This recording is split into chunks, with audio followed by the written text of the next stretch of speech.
Hey everyone, welcome back to Crypto Cash. Thank you so much for joining me here. I hope you're having a phenomenal day. Happy Thursday to you. We're taking a look here at Bitcoin, up 0.5% on the day, but typical shenanigans as I summarized with my community earlier today. And just a simple way to understand it is that we saw some, this is basically algorithmic trading. When you see this kind of price action, it's usually susceptible for dumping. So if you see just how almost semi-perfect these candles are, just continuously moving up with low volume, eventually there's a selling pressure that's happening, and whoever pumped it up last night with that minor, those slow limit orders, has essentially just sold it off and took profit this morning. So kind of standard stuff, nothing too crazy. The bull flag did break out, but not obviously a very strong breakout or clean.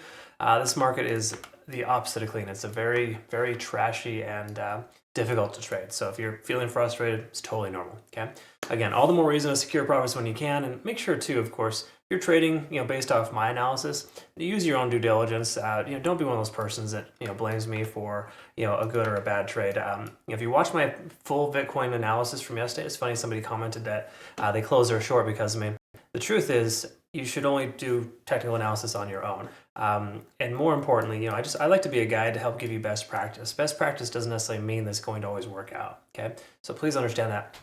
Anyways, just kind of throwing it out there. Again, it's at the end of the day, these are your trades, so you take ownership for that. And what I like to do is hopefully give you some good insight on just being a little more consistent. When we take a look at the liquidation, though, what we want to recognize is a good chunk of liquidation here still left remaining in the 95 to 96K range. We're close to it now. Likelihood of getting at that level is pretty high right now. Market makers are pretty greedy, and they will push price action into those pain points where everyone just starts selling, and then that's when they buy. Okay, so it's very standard stuff. So anyways, if you have a long position open with Bitcoin, you may want to consider just paying close attention to it, or just maybe adding to your position depending on obviously the type of trade you're in, at these lower 95 to 96K range. So again, just to clarify, last 7 days we see a heavy concentration at 95 even, and secondary to that about 95.6. And we're close to that, therefore we may see that happen. It's not a guarantee though, folks. The liquidation levels, this reinforces support too, so you got to recognize there's still a lot of buying pressure at this lower range of 96K. So there's that. Anyways, from a liquidation standpoint, from the larger time frames, we're kind of in the middle of these bigger movements, so nothing super substantial to expect in either direction until we get closer to those ranges. But just to note, 85K still has a heavy amount of longs, and once again, about that 106 to 110 range has a lot of shorts. Okay. We look at liquidation delta though, we can see that more longs than shorts are in the market right now. That does generally construe positivity in the sense that there may be some upside potential here. Okay. Now again, just because people are taking longs doesn't mean they can't still get destroyed. That's exactly how the market makers work. But this being kind of closer to break even or equilibrium there's nothing super stark or telling here that we're going to go in either direction. Okay.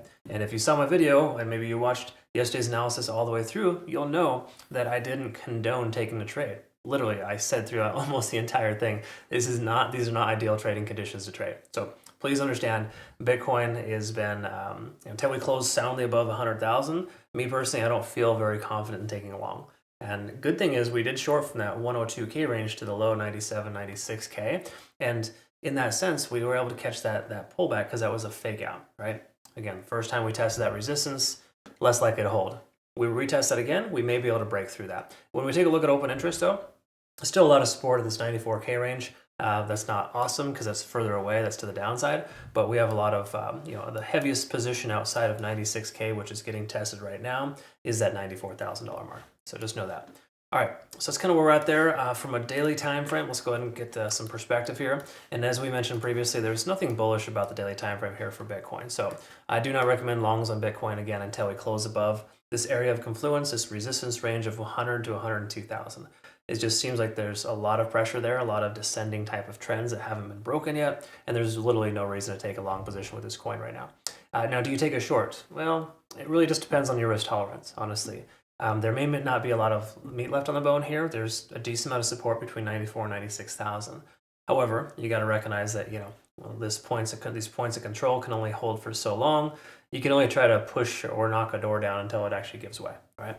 So we are getting closer to that. So a lot of things I'm going to be looking for is where's the daily candlestick going to close? If we close here where we're at, it was probably not going to be a very good sign, showing that the bears are controlling the entire last 24-hour period. Anyways, we'll look at that later, but for the moment, We're under 50 on the RSI, stochastic swinging down for the second time. MACD diverging, there's nothing here that's nice, okay?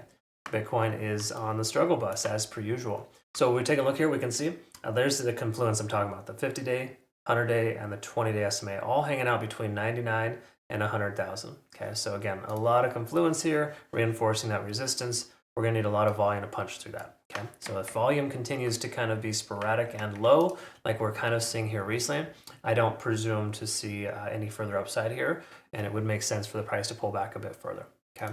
So I'll update our fib levels here soon, or I'll post a new playout chart on our Twitter, Telegram, and Discord, just so you can kind of get perspective there. But at this point, we're getting closer to our lower fib levels here. Again, there's that $95,000, $96,000 support range. Please understand, folks, if you are trusting solely on fib levels right now for areas of support, it's not accurate, okay? Especially for those who are, significantly heavy on their Elliott wave theory. It's just a theory, folks. It really doesn't mean too much. Again, everything that I show you here really doesn't mean too much either, but what this does is tells us more, gives us a statistical probability of further upside or downside right now. And so far, everything we're seeing right now is pointing down. But you got to recognize too, market makers are super darn good about getting people to flip short. Once you flip short, they just boost the price right back up. It's very frustrating. The last month of trading has been complete trash. So I hope you understand that. Good news is our plus spot's killing it. I've actually got a new strategy that I'm gonna unveil here soon, or just provide that to our community based on Cornix settings. It's actually working out very well. Just need to make sure it's fine-tuned before we go any further with it. But anyways, heads up to our Premium Plus groups, our day traders there. We got some good automated signals here so far. Want to take a look here though, we're at 50 on the RSI, we're below it. Of course, that's the resistance level, letting us know that $99,000 area that we just retested here multiple times. We've tested about 4 or 5 times in the last 3 or 4 days. That's a strong resistance for us, okay? MACD's diverging, stochastic's pulling back. There's not a lot of reasons here to again, take a long, all right? We lose this little area of support here, this 96.4 mark. We're gonna probably see a really bad day from altcoins, okay? They're gonna belly flop as if they haven't already, right? And that's just kind of par for the course right now. As you can see, Bitcoin dominance continues to try to push higher and higher. It was up to 64% at one point when the entire altcoin market dumped. So again, even though alts are maintaining themselves, they're still responding very poorly to Bitcoin selling off. I do feel like they're starting to bottom out, but it's not looking good. Okay, either way, we break down here, we're going to be in a bad place. All right. So again, not optimal trading conditions here for Bitcoin. Generally best just to kind of wait on the sidelines and not take any trades. Take a look here at the Ichimoku cloud. We can confirm that we've been wavering above and below. Not a lot of good case scenarios here. So again, until we close soundly above 99 to 102,000, there's no reason to consider a long position. Everything's pointing down. So, I guess that answers the question of, should you short or not? Hypothetically, yes, but we want to make sure that this level is broken first. So generally what you want to look for if you're going to consider shorting is for the price to come down, kind of do one of these, and that's when you consider re-entering when it retests the local support or the new resistance after breaking it as a support. That's generally what you look for a short as far as trends are concerned. Anyways, that's all we're at. That's all we got. Nothing super special here. This Bitcoin just is terrible. There's no other way around it. And if you're gonna take trades, make sure you take ownership of them too, because at the end of the day, you got to live with the wins or the losses. And it's not an easy market right now. So please understand, this is not fantastic trading conditions. All right, keep in mind though, please understand this here. From a voice of reason, I've seen a lot of these kind of ebbs and flows over the last 20 years of trading in all sorts of markets.